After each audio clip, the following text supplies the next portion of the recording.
नहमदुहु व नुसल्ली व नुसल्लिमु अला रसूलिहिल करीम अलैहि व अला आलिहि व अस्हाबिहि अजमईन। अम्मा बअदु फ़अऊज़ु बिल्लाहि मिनश शैतानिर रजीम। बिस्मिल्लाहिर रहमानिर रहीम।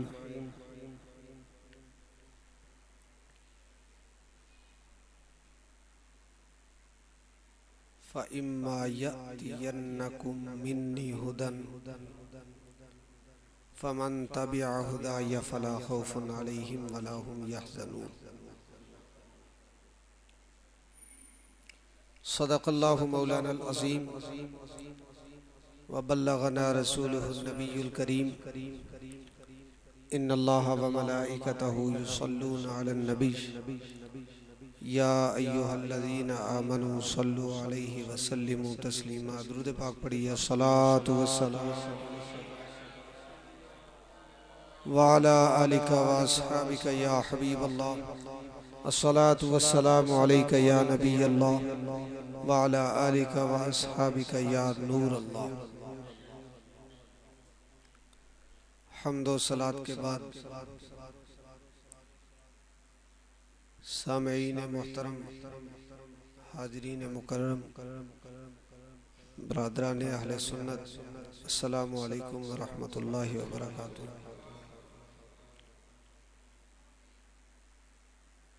स्टेज पर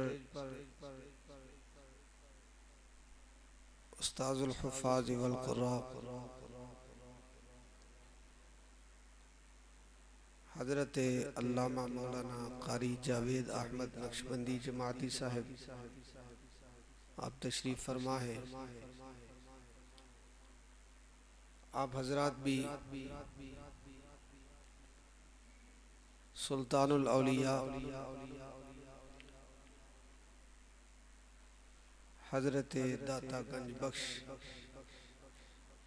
अली हुजवेरी रहमतुल्लाहि ताला अलैह के मुबारक उर्स में शिरकत की नीयत से हाजिर हुए।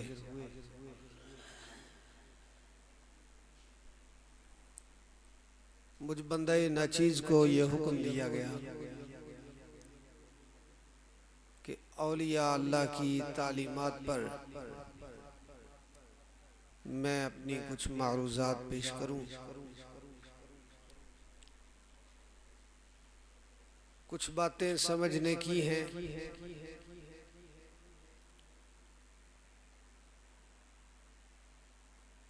बात यूं भी हो सकती है कि हमारे मज़मून आसमान को छू रहे हों,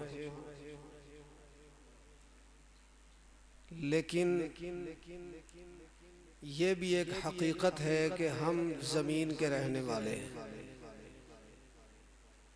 तो ज़्यादा आसमानों में उड़ने की बजाय अगर हम ज़मीनी हक़ाइक़ पर थोड़ा गौर करें तो हमारी हिदायत का रास्ता अगर अल्लाह ने चाहा तो ज़रूर आसान हो जाएगा।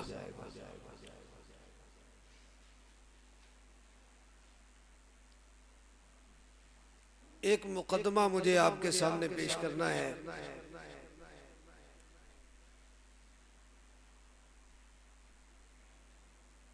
असल में औलिया अल्लाह के पास जाने के कुछ मकासद हैं।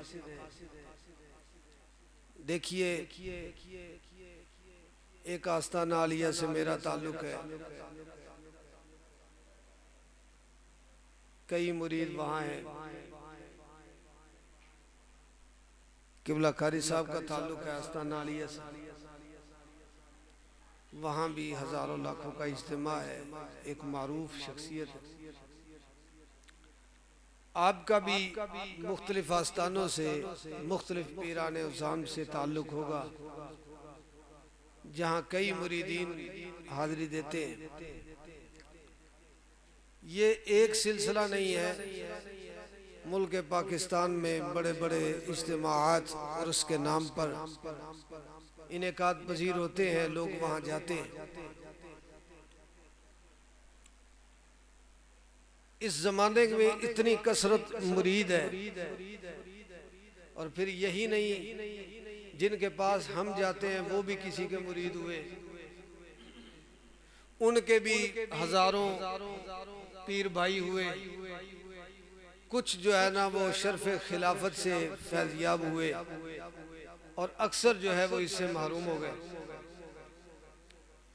एक तादाद है, फिर वो भी सारे आगे मुरीद थे, वो भी मुरीद थे। हमारे शजरे तरीक़त के जो हमें दिए जाते हैं ये इस बात पर गवाह हैं ये कि ये सिलसिला एक दो बंदों का नहीं, हजारों लाखों का इज्तिमा हर दौर में इस बात पर हुआ कि औलिया की बारगाह में जाके मुरीद होते थे।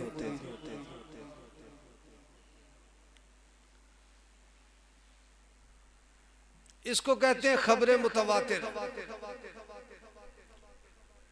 इल्म हासिल होने के लिए ये यकीनी इल्म का फायदा देती है और इल्म के 3 असबाब में से दूसरा सबब ये खबरें मुतवातिर है जो हमें बताती है कि औलिया अल्लाह के पास जाना फायदेमंद है। लोग जाते रहे ये शुरू से। कुछ जमीनी हकायक हैं जिस पर हम बात करना चाहते हैं। इतनी बड़ी कसरत औलिया अल्लाह के दरबारों में जाती रही, वलियों के हाथ पर बैयत करती रही। एक तरफ हमारा तसव्वुर पीरी और मुरीदी है और एक तरफ तसव्वुफ की हकीकत और उसका मकसद है। दोनों को हमने देखना है। एक समझदार बंदा बड़ी आसानी से ये कह सकता है कि ये लाखों बंदे हर दौर में जो औलिया अल्लाह के पास जाते रहे, तो जाहिर है सारे कारोबार की बंदिश के लिए तो नहीं जाते। इन सब के कारोबार ठप हुए इसलिए तो नहीं गए ना, कोई जादू टूने की वजह से नहीं ना। इतनी लाखों की तादाद कोई दम तवीज नहीं करवाने जाती।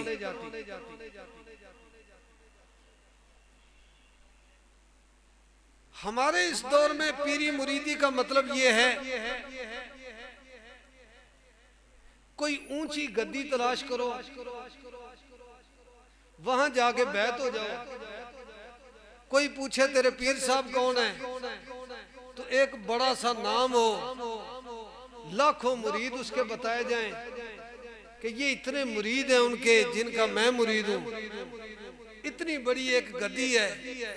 अब वो गद्दी चाहे यहां से बलोचिस्तान में है, वहां जाके मुरीद हो जाओ, बाद में चाहे सारी जिंदगी जो है ना वो पीरों का चेहरा देखना भी नसीब ना हो, इतना तो कह सके ना किसी बड़ी गद्दी के मुरीद है।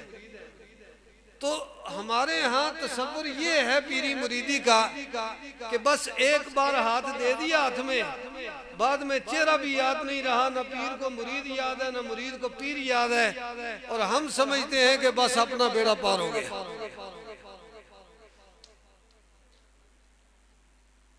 यकीन जानिए अगर ये मकसद होता ना पीरी मुरीदी का, तो इससे बड़ा फजूल काम कोई नहीं था। इससे बड़ा फजूल काम कोई नहीं था। असल में इसको समझने के लिए ये बात समझिए कि अल्लाह ने फरमाया था हजरत आदम अलैहिस्सलातु वस्सलाम से, जब उनको फरमाया ना कि जन्नत से दुनिया में चले जाओ, तो उस वक्त एक वादा फरमाया था। परेशान हुए हजरत आदम अलैहिस्सलाम, तो अल्लाह ने वादा फरमाया था, फरमाया आदम परेशान होने की जरूरत नहीं। फ़इम्मा यअतियन्नकुम मिन्नी हुदन फमन तबिअ हुदाया फला खौफुन अलैहिम वला हुम यहज़नून। मेरी तरफ से हिदायत तुम्हारे पास आती रहेगी, जिसने उस हिदायत की पैरवी कर ली, जो उस हिदायत के पीछे लग गया, फला खौफुन अलैहिम वला हुम यहज़नून, उसे घबराने की या परेशान होने की जरूरत नहीं है। प्यारे आदम जहां से जा रहे हो यहीं वापस तुम्हें लेकर आएंगे। ये वो वादा था कुदरत का जो अल्लाह ने अंबियाए किराम अलैहिमुस्सलाम के जरिए पूरा फरमाया। बनी इसराइल के अंदर तो बाकायदा ये सिलसिला रहा, उनकी बाकायदा तरबियत के लिए अंबियाए किराम मुसलसल उनके दरमियान मौजूद रहे। लेकिन मैं और आप सारे जानते हैं कि नबूवत का दरवाजा अल्लाह ने अपने हबीब अलैहिस्सलातु वस्सलाम की जात पर बंद कर दिया। अब क़यामत तक कोई नबी, बोलिए क़यामत तक कोई नबी, ना कोई जिल्ली आ सकता है, ना बरूजी आ सकता है, ना कोई साए में आ सकता है, ना किसी तरीके से भी नहीं आ सकता। हुजूर आखिरी नबी हैं, बस आखिरी नबी है। आपने मनसबे नबूवत पर आकर मोहर लगा दी, दरवाजा बंद कर दिया। लिहाजा अब जो नबी है उसको नबूवत से खारिज कोई नहीं कर सकता, जो नबी नहीं है उसको नबूवत दे कोई नहीं सकता है। ये नुक्ता ज़हन में रखें। हजरत ईसा अलैहिस्सलाम पहले ही नबी हैं, दरवाजा नबूवत का बंद हो गया, दुनिया में आएंगे, उनको नबूवत से खारिज कोई नहीं कर सकता। लेकिन मेरे आका फरमाते हैं लौ काना बादी नबीयुन लकाना उमर, मेरे बाद भी अगर कोई नबी होता ना तो वो उमर होता। उमर होता नबी, लेकिन हो नहीं सकता क्योंकि अब दरवाजा नबूवत का क़यामत तक अल्लाह रब्बुल जलाल ने बंद फरमा दिया। मेरे आका सल्लल्लाहु अलैहि वसल्लम ने आकर अपने सहाबा किराम की तरबियत फरमाई। अब इसके अंदर दो तबके हैं दीन को समझने और उस पर अमल करने के लिए। और याद रखिए ये दोनों तबके एक दूसरे के साथ लाजिम व मलजूम है। मेरे आका ने जो हिदायत अता फरमाई वो हिदायत एक जाहिर पर जारी होती है और एक बंदे के बातिन पर जारी होती है। जो आपकी तालीमात जाहिर पर जारी होती है उसको शरीयत इस्लामिया में फिक्ह कहा जाता है, और जो तालीमात बंदे के बातिन पर जाहिर होती है उसको शरीयत इस्लामिया में तसव्वुफ और तरीकत कहा जाता है। अब ये दोनों एक दूसरे के बगैर किसी काम की नहीं। शरीयत तरीकत के बगैर किसी काम की नहीं, तरीकत शरीयत के बगैर किसी काम की नहीं। ये बात जरा समझने में आपको शायद अजीब लगेगी, लेकिन ये बात सुनिए, मैं आपको समझाना चाहता हूँ। एक बंदा अपने घर से निकला, उसने सुन्नत और शरीयत के मुताबिक वुजू किया। वुजू करने के बाद वो मस्जिद में आया, तादील अरकान के साथ, कवायदे तजवीद के साथ पूरे उसने जो है ना वो रुकू और सुजूद दुरुस्त तरीके से अदा करते हुए नमाज अदा की। फिक़ही जुबान में उसकी नमाज दुरुस्त है या गलत है? क्यों जी, उलमा बैठे हुए, उसकी नमाज दुरुस्त है, बिल्कुल उसने सही वुजू किया, बिल्कुल उसका जाहिर जैसा सजदा होना चाहिए था वैसा किया, जैसा रुकू होना चाहिए था वैसे किया, जैसे किरात होनी चाहिए थी वैसे की। उसने कोई गलती नहीं की। उसका फिक़ही हुक्म यह है कि उसकी नमाज दुरुस्त है। लेकिन मैं और आप सारे जानते हैं कि उसके अंदर अगर वो खुदा के लिए नहीं पढ़ रहा, वो खुदा के लिए नहीं बढ़ रहा, उसकी नीयत रियाकारी की है, उसकी नीयत के अंदर मुनाफिकत है, उसकी नीयत के अंदर खोट है, वो किसी को दिखाना चाहता है, आप मुझे बताइए उसकी नमाज कबूल है? नमाज कबूल है नहीं है। फिक्र ने कहा उसकी नमाज दुरुस्त है, तरीकत ने कहा दुरुस्त है नहीं है। अगर को खाली नियत ही नियत लिए बैठा हो और ये फिक्ही नमाज अदा न करे, उसकी नियत कबूल है। बोले इखलास लिए फिरता है, मैं अल्लाह के लिए करता हूँ जी सारा, लेकिन फिक्ही नमाज नहीं पढ़ता, बाकायदा वुजू नहीं करता, मस्जिद में या मुसल्ले पर नहीं आता, रुकू सजदा नहीं करता, उसकी इबादत इबादत नहीं है, वो गलत कर रहा है, दुरुस्त नहीं है। इसी से आप समझिए फिक्र के बगैर तसव्वुफ किसी काम का नहीं, तसव्वुफ के बगैर फिक्र किसी काम की नहीं। सुनिए, फिक्र ज़ाहिरी मामलात पर बंदे के जाहिर को तहारत देती है और तसव्वुफ और तरीक़त ये बंदे के बातिन को तहारत अता फरमाती है। इससे बंदे की बातिन को तहारत मिलती है। तसव्वुफ का मकसद ये था हम औलिया अल्लाह की बारगाह में जाएं, अपने बातिन की सफाई करवाएं। देखे ना, एक नमाज पढ़ने के लिए शख्स आया, उसने रुकू सजदे दुरुस्त नहीं किए, उसकी नमाज नहीं। फिक्र हमें बताती है वो रुकावटें दूर करो इबादत में जो अल्लाह की बारगाह में मकबूल होने के लिए रुकावट है, जो इबादत को कबूल नहीं होने देती, वो ज़ाहिरी रुकावटें दूर करो। बेवुजू नमाज पढ़ोगे तो कबूल नहीं होगी, ये कौन बताता है?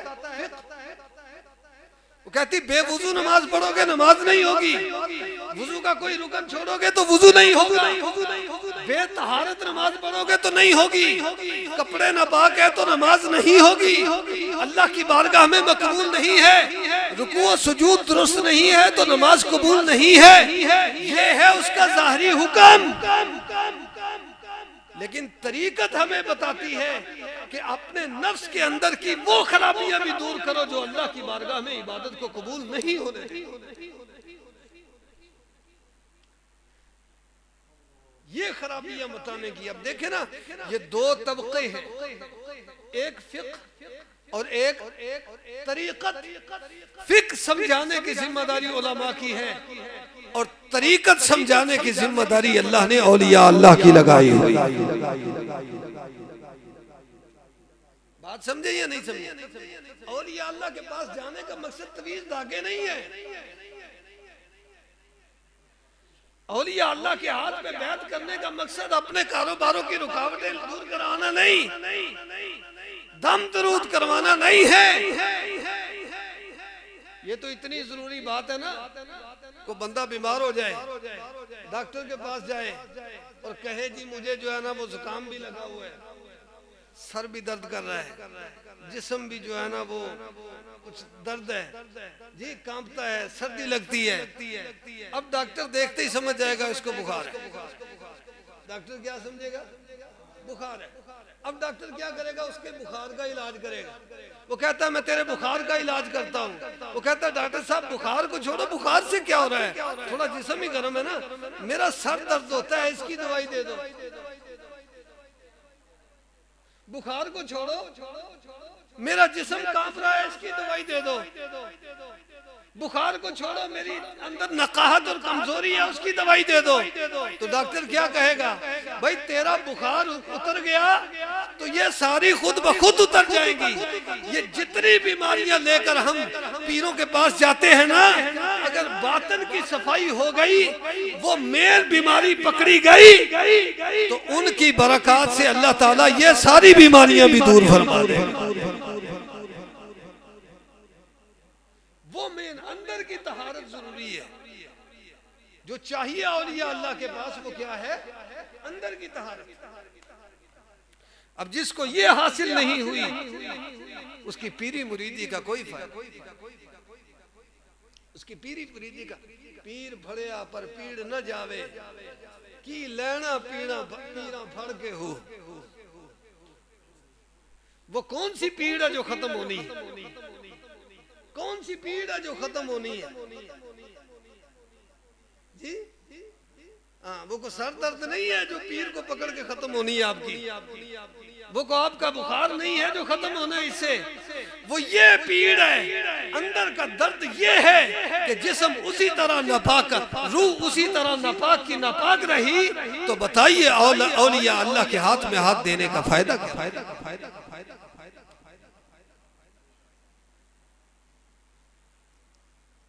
ये सोचिए जरा,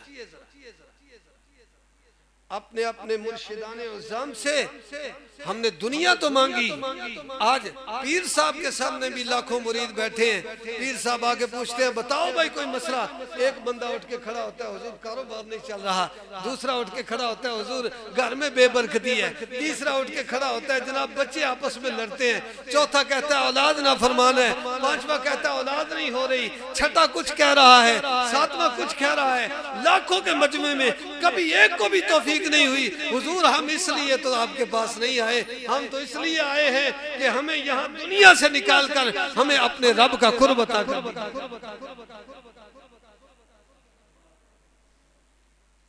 लाखों के मजमे में कभी आपने देखा हो कि किसी ने उठ के ये सवाल किया,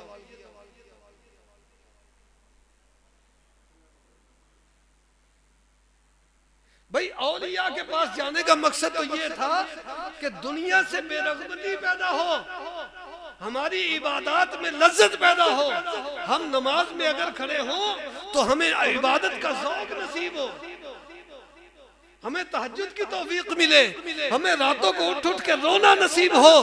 अगर पीर की बैत करने से पहले भी बेनमाज था, पीर की बैत करने के बाद भी बेनमाज है, मैं आपसे सवाल करना चाहता हूँ, बताइए उस पीर की बैत का क्या है?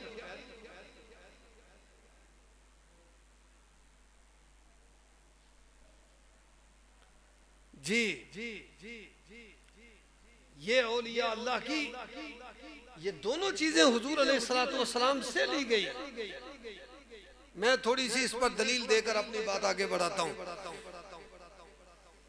हदीस पाक उलमाए किराम बयान करते हैं, कसरत से आपने सुनी होगी, हजरत उमर फारूक रज़ी अल्लाह तआला अन्हु से मेरे आका ने सवाल किया, फरमाया उमर मुझसे कितनी मोहब्बत करते हो?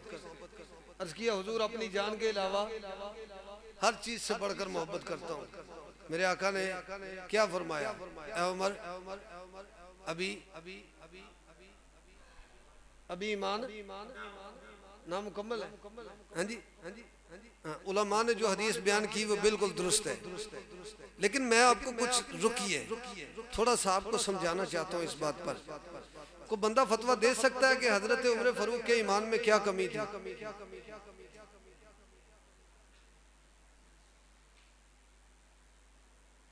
दुनिया के मुफ्ती उठा के देख लो, कोई बंदा फतवा दे सकता है कि हजरत उमर फारूक के ईमान में कमी थी? भाई कमी नहीं थी, पहले दिन मुस्तफा ने नाम अल फारूक रख दिया। कमी कहाँ गई? कमी कोई नहीं ईमान में। हुजूर ने फरमाया नहीं उमर अभी नहीं, अभी तो मुकम्मल नहीं हुआ। फिर क्या किया हुजूर ने? सीने पर हाथ मारा और फरमाया ला युमिनु अहदुकुम हत्ता अकूना अहब्बा इलैहि मिन वालिदिही व वलदिही वन नासी अजमाइन औ कमा क़ाल अलैहि सलाम।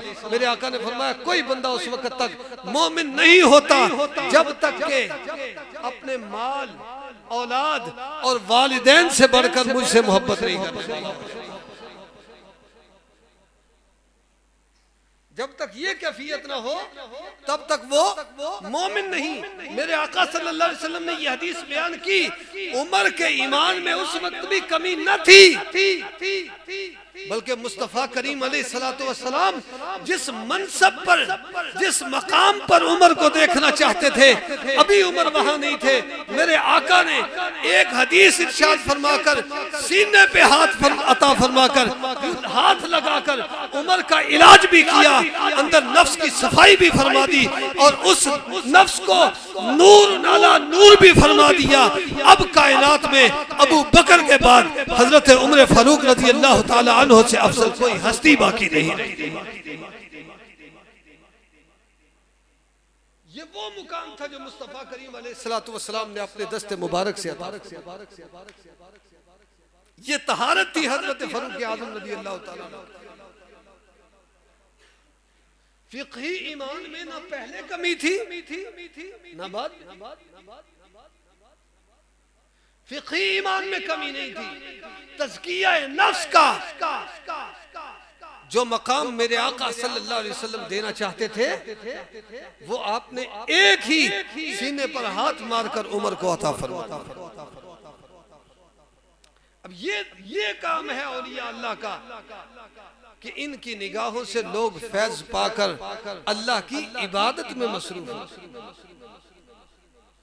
हमारे यहाँ तो पीरी मुरीदी का बस इतना तसव्वुर रह गया, हाथ दे दो पीरों के हाथ में और जनाब अली घर में आ जाओ।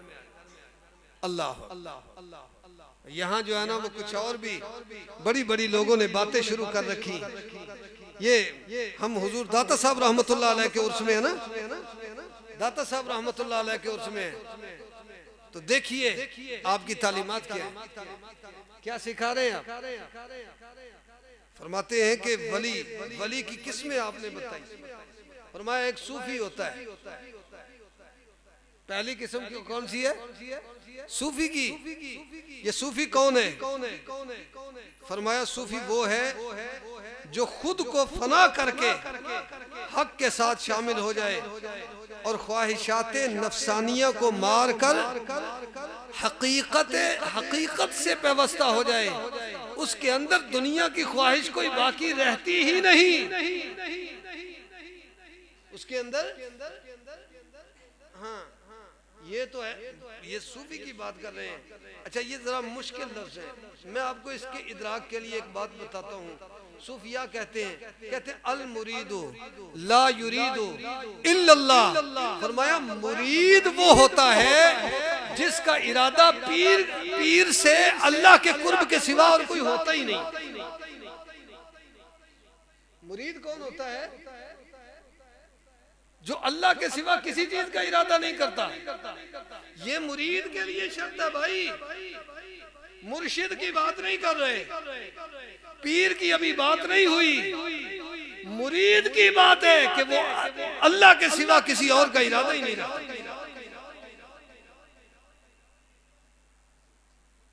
यहां तो हम आके बैठ गए, बस हाथ में हाथ दे दिया, हम मुरीद हैं और वो पीर है जी। तो अल मुरीदु ला युरीदु इल्लल्लाह। मुरीद अल्लाह के सिवा किसी को नहीं चाहता, तो जो पीर होगा। हजरत ख्वाजा अजमेरी रहमतुल्लाह अलैह आपने ये फरमाया मेरी नजर में कामिल मुरीद वो है जिसका नामा अमाल 20 साल गुनाहों से पाक रहे।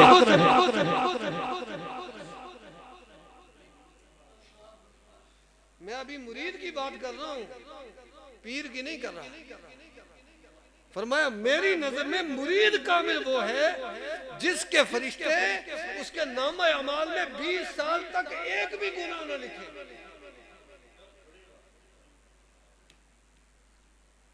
हाँ वो होता है मुरीद। पीर तो इससे बड़ी बात है।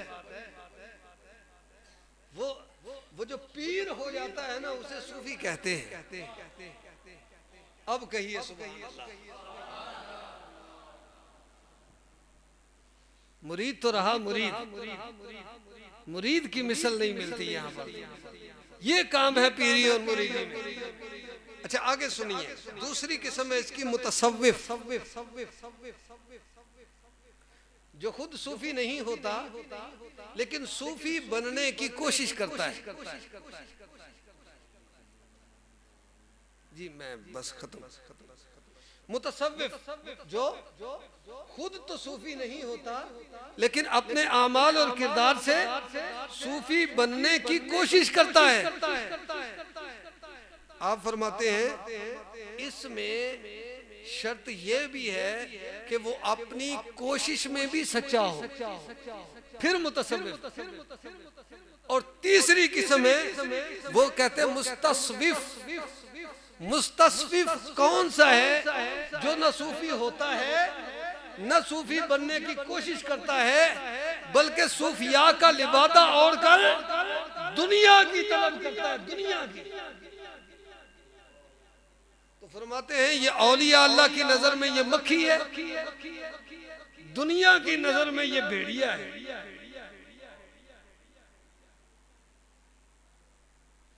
जिस तरह मक्खी की कोई वक़्त नहीं, औलिया अल्लाह की बारगाह में इसकी भी कोई वक़्त नहीं। और भेड़िया जिस तरह मुर्दार को हासिल करने की कोशिश करता है, सर तोड़ कोशिश करता है मुर्दार को हासिल करने की, फरमाया इसी तरह ये भी अपनी सारी जो है ना वो पूरी कोशिश जो है वो दुनिया मुर्दार को हासिल करने के लिए। ये तालीमात किसकी है? हुजूर दाता साहब रहमतुल्लाह अलैह। हुजूर दाता साहब रहमतुल्लाह अलैह आपके उर्स में आने वालों, ये बातें ज़हन नशीन कर लो। पीरी मुरीदी सिर्फ हाथ लगा के आ जाने का नाम नहीं, पीरी मुरीदी अपने मन की सफाई करने का नाम है। जो पीर मन की सफाई ना करे बल्कि दुनिया पे अपने मुरीद को लगाए, वो पीर पीर नहीं है। जो मुरीद अपने पीर से मन की सफाई का तकाजा ना करे वो मुरीद मुरीद नहीं।